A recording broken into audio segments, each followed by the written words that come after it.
Hey, One Life Church, my name is Justin and I'm one of the pastors here. Thank you so much for joining us today for our online service. If you are new today, if this is your first time, we want to invite you to go over to onelifehub.com and click the box that says, I'm new here, and then fill out the form to let us know that you joined us. We just want to know that you are here, and we want to know who you are and know your name, all right? For everybody else, make sure you check out onelifehub.com. It is your one-stop shop for staying connected to your church family. It's the place where you can submit prayer requests, where you'll find your weekly announcements, where you can subscribe to the weekly newsletter that we send out, and also the place where you can give your tithes and offerings. So make sure you check out onelifehub.com. Let me tell you a little bit about the schedule for the month of January. We are going to be online only for January the 10th and January the 17th. We've made that decision in a way of caring for our community. As our numbers with COVID continue to be high, we want to take care of our community and take care of the people around us. And so we are going to be online only for January the 10th and January the 17th. Of course, you can join us by going to onelifehub.com. And then on January the 24th, we're going to be back together for church indoors. And you can go ahead and start reserving your seats for that service and the services that will follow at onelifehub.com. Last thing, on January the 17th, which is going to be a Sunday, from 2 p.m. to 4 p.m., we're going to have a communion drive-through. It's going to be a whole family event right here at the church in the parking lot. We're going to do communion with you and the people in your car. We're going to have a can drive for our blessing box, and we're also going to give out discipleship bags for your family and your kids, all right? So put that on the calendar, January the 17th, 2 p.m. to 4 p.m. right here in the church parking lot. All right, after the service, after we sing together, I want to invite you and your family to take communion together, to proclaim the death, burial, and resurrection together. So you can get the crackers, you can get the juice, you can read some scripture together, somebody say a prayer, and then take communion together after we are finished corporately. All right, so it's going to be a great week. We're going to watch this video together and then jump into a teaching. Thank you so much for joining us today. This has been a long year.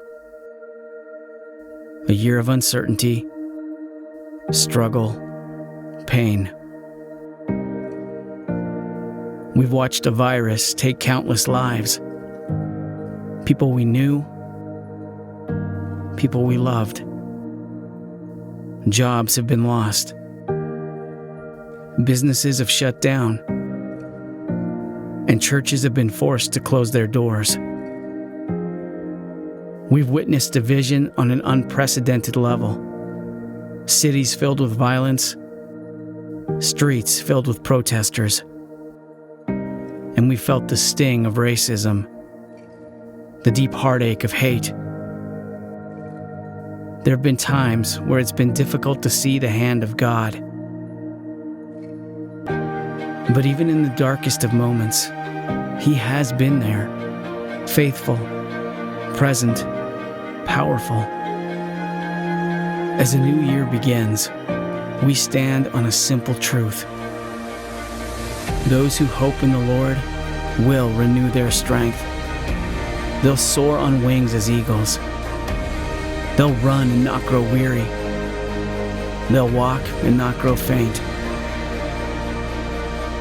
We don't know what this new year will hold, but we know that it's held by a God whose mercies are new every morning. This is where we place our trust. This is the truth on which we stand.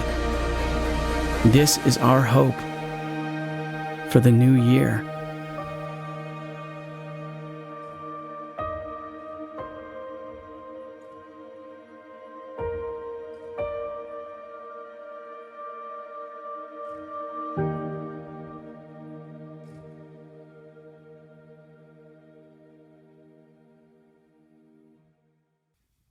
Hey everyone, welcome back to the second part of our conversation on peace. My name is Justin. I'm one of the pastors here at One Life, and today we are going to finish up our series called All I Want for Christmas. I know that the The calendar has now flipped. It's 2021, so welcome to 2021. Some of you are so excited that we have turned the calendar on 2020, but we can still break out Mariah Carey and sing All I Want for Christmas. So I'll encourage you to go ahead and make that happen today. Bring a little bit of joy to your life and joy to your family. As we finish this series, we are going to continue to look at Paul's words in 2 Corinthians chapter 9, verse 15, when he says, "Thanks be to God for his indescribable gift," the gift that is beyond words, and that gift is the person of Jesus. That God loved us so much that he sent his son Jesus so that we will be saved.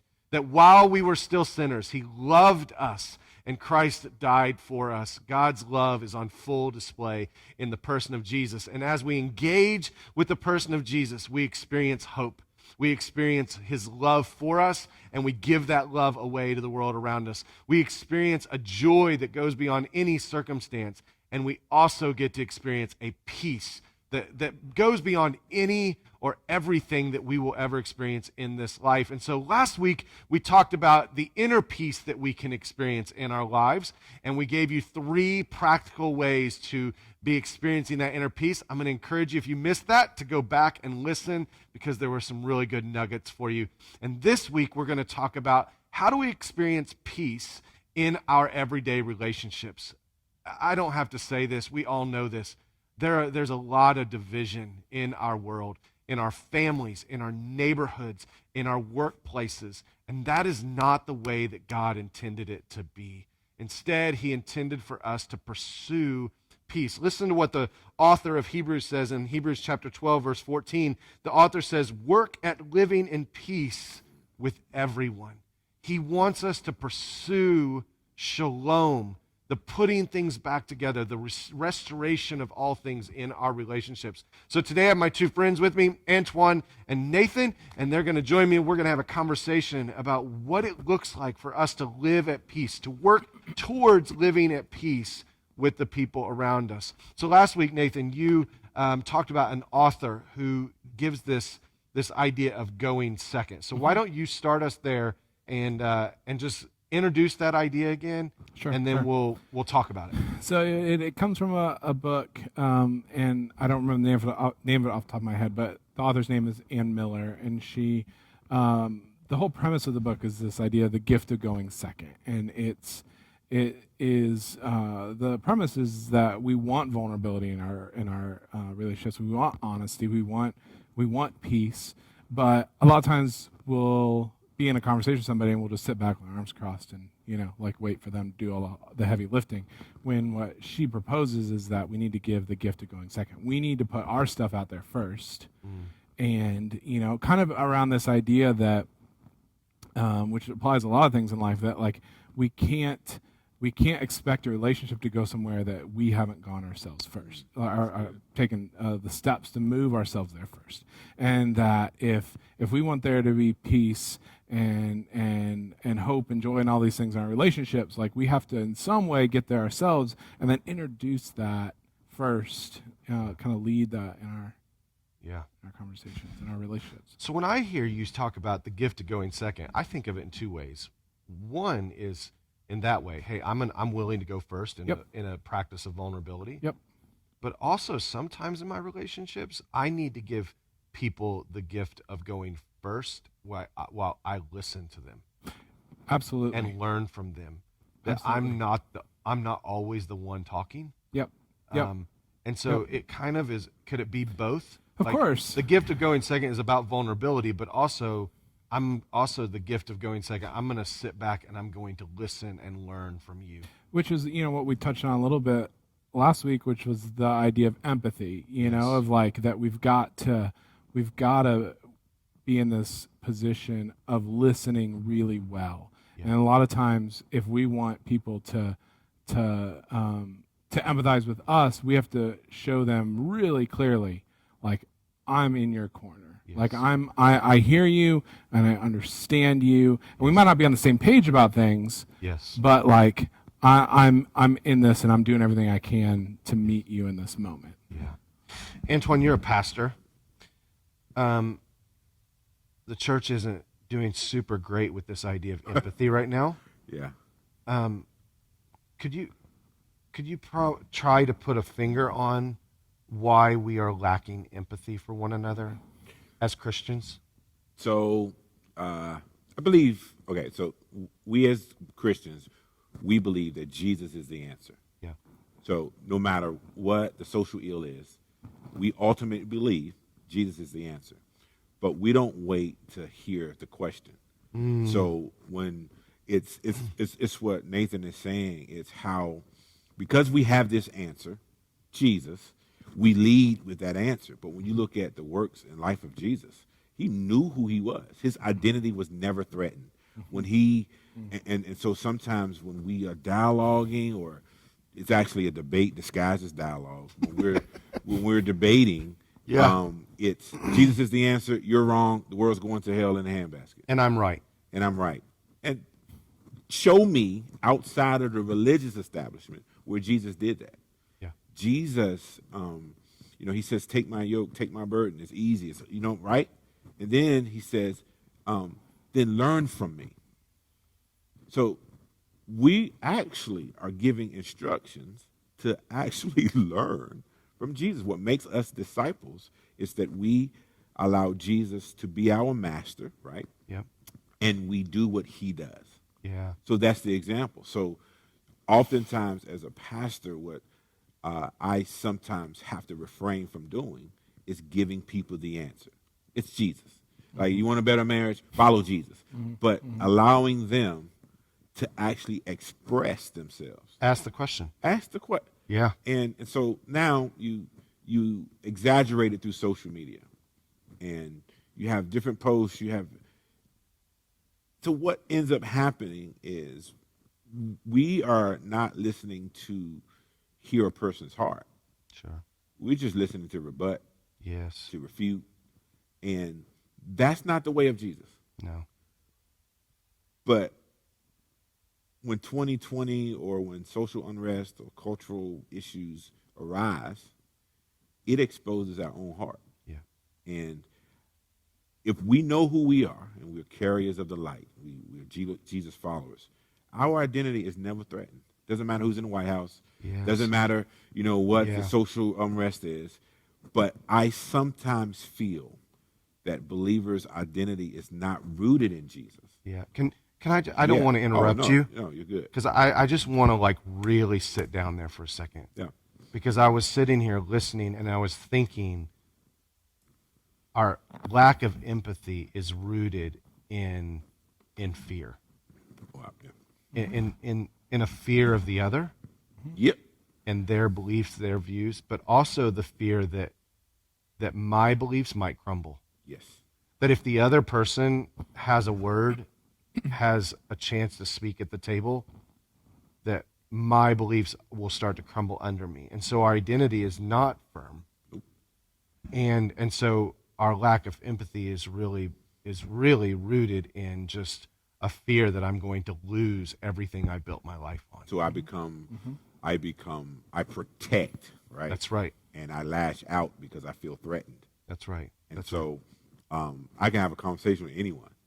Like, if my faith is rooted solely on Jesus, not my race, if it's in Jesus, then I should be able to have a dialogue with anyone and not feel threatened. That's right. And it's more than just faith. You use the language of faith. I would use the language of my identity as a son.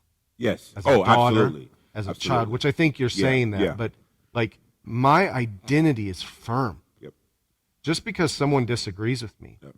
Someone disagrees with me on matters of religion. Someone disagrees with me on matters of culture, on politics, on their sports team. It doesn't, my identity is firm because of what the Father has said about me. Yes. So then I can enter into a conversation and I don't have to defend my identity. No.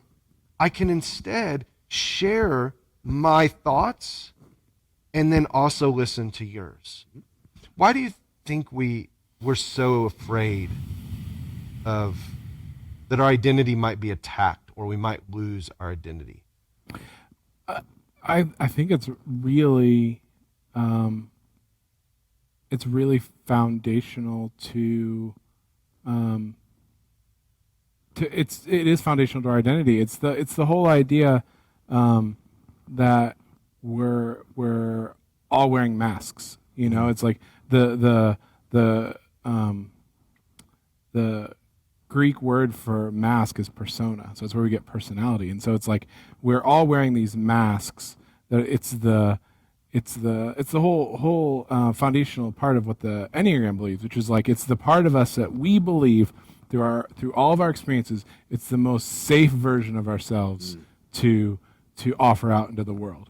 And so it's this mask, and when somebody threatens that, when somebody tries to peel that off, or they name what's behind that mask, like you're calling into question, you know, for some of us, decades and decades and decades of work, right, of holding that mask up and making sure it's tight. And somebody calls that into question, like they are. I feel exposed. And sometimes it's more than it feels like they're threatening like your very soul. Yes. When because it feels like you're going to be destroyed if they name that. I go back to Genesis chapter 3 when sin enters the story and Adam and Eve realize for the very first time that they're naked. What they do? What did they That's do? They're exposed, That's it. and then what do? They hide. They hide. They put a mask on. We learn to hide, and so when we're threatened, it's my persona, the mask that I've worn, and so we come to Jesus knowing that He saved the worst part of us, yet we present the pretended version of ourselves. Yeah. And so now when it's threatened, conservatives believe that the progressives are going to be threaten their traditions and beliefs, and then vice versa. And so all this fear and anxiety just being propagated everywhere. Yep. And we hold on to these temporary things, and we have the love, the security, the peace, the joy, the hope of Christ, but we're not holding on to Him. We're holding on to this stuff. So we can't experience peace. We can't work towards peace, as the author of Hebrews says, if we're constantly trying to protect ourselves. Yep. Can't do it. You literally, you can't show up and allow someone to be their full self, their real self at the table, to listen to them, to learn from them, and to receive what they're sharing, because it's you feel like whatever they're sharing is an attack. Yes. They're coming at you hard with just a right hook, and they're going to knock you off your horse instead of saying, I am good right here. See, I spend my time in prayer and fasting. So my friends were talking about The Walking Dead, which I've never seen, but I'm just being funny. But but when I watch The Walking Dead, for example, what you see is humanity trying to survive. Mm-hmm. It's never about the zombies. Mm-hmm. So we're living in 2020. It's not about politics. It's not about race. It's something at our core, the idols that we have allowed to take root of us. And those zombies are just being exposed, right? Mm-hmm. So we are in this state of survival. And what we're actually doing is showing the problem. We're actually diagnosing what the issue is, that we're not holding on to the truth of Christ. Yeah. Our identities are not secured in who He says that I am. So we have this world, we have the flesh, and we have sin that attacks our identity constantly. So what are we feasting on? Are we feasting on the Word of God? Last week you was talking about the ancient practices of prayer. Are we praying? No. What we're doing is we're feeding ourselves information. We're existing in these echo chambers that are not Christ-centered. They have a form of godliness, but deny the power of who Christ is being demonstrated fully, because when you read Scripture, except you lay down your life. Yeah. Who wants to do that? I spend time protecting my life, protecting my livelihood, protecting my lifestyle. And so Jesus counters that culture. And so how can Jesus be in such peace when He knows He have a short amount of time? Yeah. I was talking to a friend of mine on the way here, and how he slows down. You have 33 years. And you're having dinner with not only the folks who love you, John, the disciple whom He loved, right? But you also got Judas at the same dinner table. How about Zacchaeus and all his friends? Like you, And the Pharisees are somewhere in that conversation because they hear the conversation. He does. He slows down. So what we do is we get into our silos and we don't exist in the present reality. And then it does this. It pulls us apart. Yep. It fractures the shalom. Yep. So we've got about 5 minutes. And I shared something with our church back in the summer when we, and I don't want to take us back to 2020. It's 2021, okay? But, It is. you know, like in the we've crossed over. Everything's better now. But during a summer of racial unrest, Yes. leading up to an election that was pulling us apart, in the middle of a global pandemic, like all of these things, we literally were losing our humanity with one another because we were scattered and separated. Yep. I shared these 4 steps to bring peace to our relationships. The first was listen. Yep. Second was learn from one another. Third was love one another. And then the fourth was live differently. So I want us to talk really quickly about these 4 things. And Antoine, I want you to talk about the first one, listen, because you sent me a text message a couple weeks ago about when I asked, how are we ever going to bring this thing back together? Is it possible? And you talked about we don't eat together. We don't listen to one another. So I want you to talk about listen. Nathan, I want you to talk about the learning piece. Like how do we what's a practical way for us to learn from one another? And then I'm going to talk about love. And the live differently piece is the peace that we're talking about. Yeah. It's the peace that we all desire, like you said last week. That's really what we all want. So yeah, go for it. We listen. were connected during the summer through a mutual friend, and I guess what drew us together in some regards was all the social unrest. Yep. But we never stopped talking. Yep. And so we didn't treat it like an event. Yes. Like, okay, let's respond and then let's go on our merry way. And so in relationships, you do have to listen. You also have to leave room to be offended. So if we're in relationship with each other, I have to be able to listen to you, hearing your heart, seeking to understand, and not judging you, because all of us have blind spots. Yeah. And so I think listening is so important, because I'm not saying listen to respond, listen to debate, listen to rebuke. It's actually listening to hear your heart. Yeah. And I think what our friendship grew from is that experience, that you were able to listen to my angst, listen to even the contradictions. On one way I feel this way, Yep. and I felt like I was contradicting myself, while at the same time I listened to you.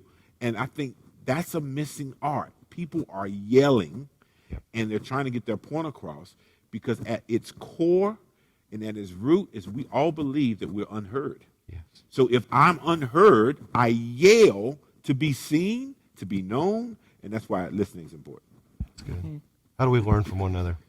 Yeah, it's a perfect overflow from listen. That if we're learning to listen well, then we can take a posture of being willing to learn from one another. Yeah. That it's this idea of like just don't be so insecure to think that like somebody else's opinion is going to threaten you or threaten your worldview or threaten your identity, or just take a breath and try to learn from each other, and to say this person has something to offer. And maybe they talk about an author a lot and you should check out an article Yes. or a book, or just to see where we're all coming from, and understand that it's that paradox idea again that we've been talking about, of like that there are, just because we're on different sides doesn't mean that there isn't some truth in the middle. Yep. A lot of truth in the middle that we can meet over, we can learn from each other. There's a lot of humility. It takes a lot. I don't know everything. Mm-hmm. And I have something to learn from you. Yep. And it's very true, which is the love piece. Yeah. The love piece is when Jesus says, be willing to lay down your life for your brother or your sister. That a lot of times we take that to, well, that means I got to go to the cross. That might be true, but that's not the only piece of it. The foundational piece of being willing to lay down my life is that I'm going to lay aside my desire to win this conversation. I'm going to lay aside my opinions as being right all the time. I'm going to lay aside that my way of running the world is the best way for everyone, and it's the only way. So love includes me laying down myself so that I can invite you into the relationship and invite you into the conversation. I think if we do those three things, it's going to be a way of us living differently that will lead to peace. The shalom that the writer of Hebrews writes about, the shalom that God created us for, shalom with God and shalom with one another and shalom with the creation that God has planted us in. And make no mistake, that is what God desires. He does not want us to be divided. He does not want us to be fractured. He wants us to experience the peace that he created us for. Thank you so much, my friends. Thank you, Antoine and Nathan, for joining us the last 2 weeks. I hope this conversation was beneficial to you and your family. I want to encourage you to continue the conversation in the new year on what it looks like for you to experience an inner peace and what it looks like for you to nurture and cultivate peace in the world around you. Grace and peace, my friends. Through every battle, through every heartbreak, through every circumstance, I believe that you are my fortress, you are my portion, you are my hiding place. I believe you are the way, the truth, the life, and I believe you are the way, the truth, the life, and I believe you every blessing, through every promise, through every breath I take. I believe that you are provider, you are protector, you are the one I love. I believe you are the way, the truth, the life, and I believe you are the way, the truth, the life, and I believe you are. You are.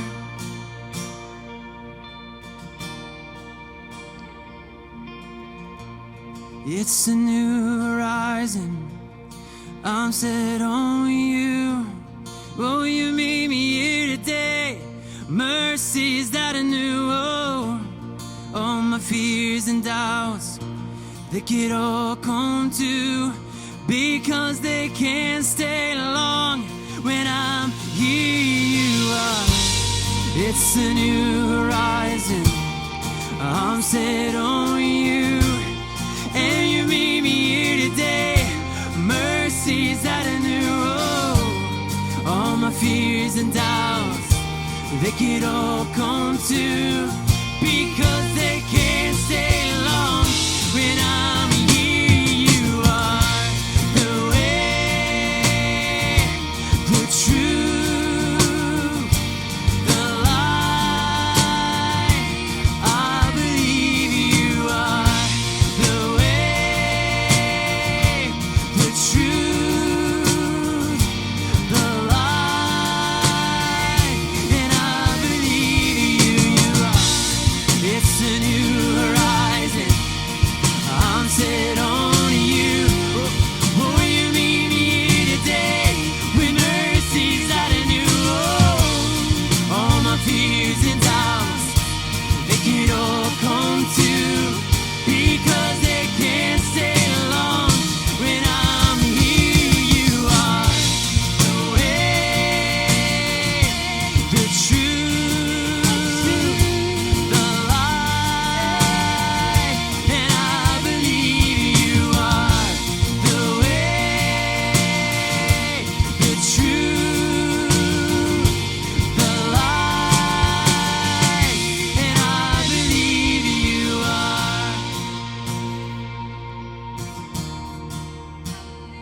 Yes, you are.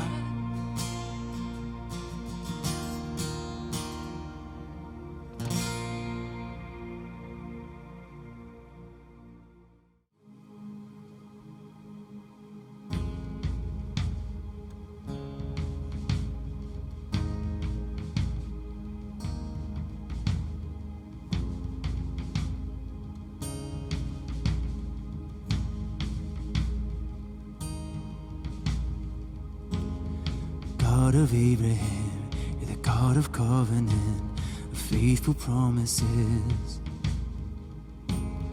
Time and time again, you have proven that you just what you say. Though the storms may come and the winds may blow, I'll remain steadfast and let my heart learn when you speak a word, it will come to pass. Great is your faithfulness to me.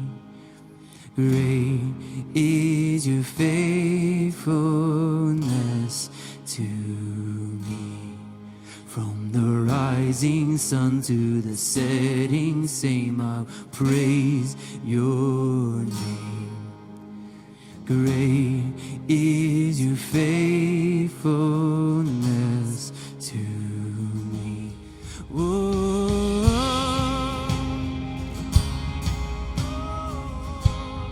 Never runs out. Whoa.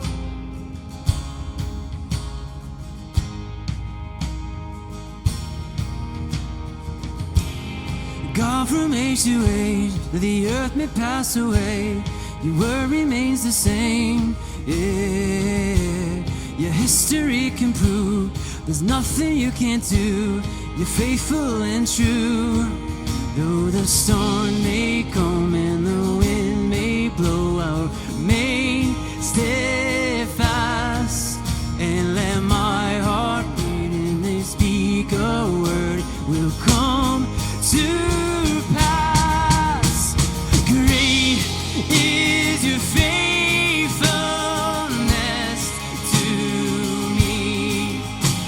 Great is your faithfulness to me. From the rising sun to the setting same, I will praise your name.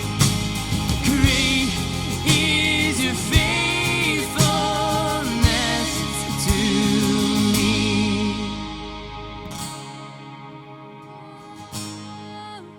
You're faithful.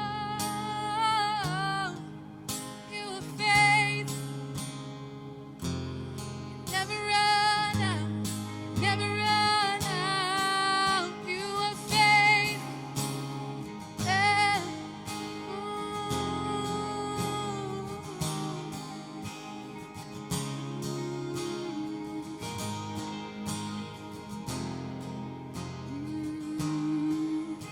I put my faith in Jesus, my anchor to the ground, my hope and firm foundation.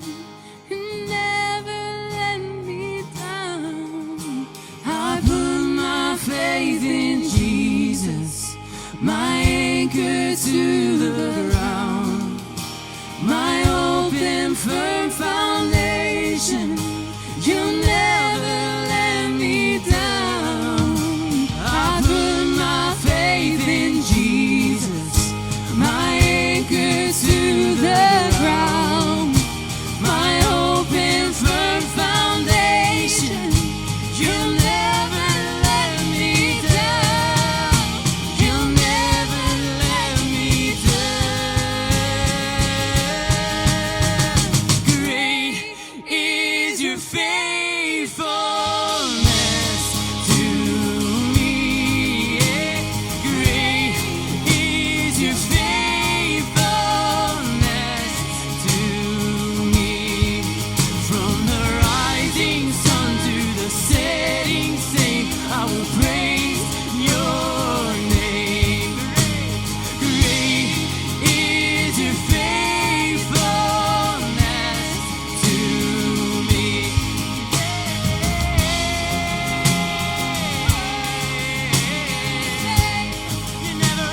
is your faithfulness to me.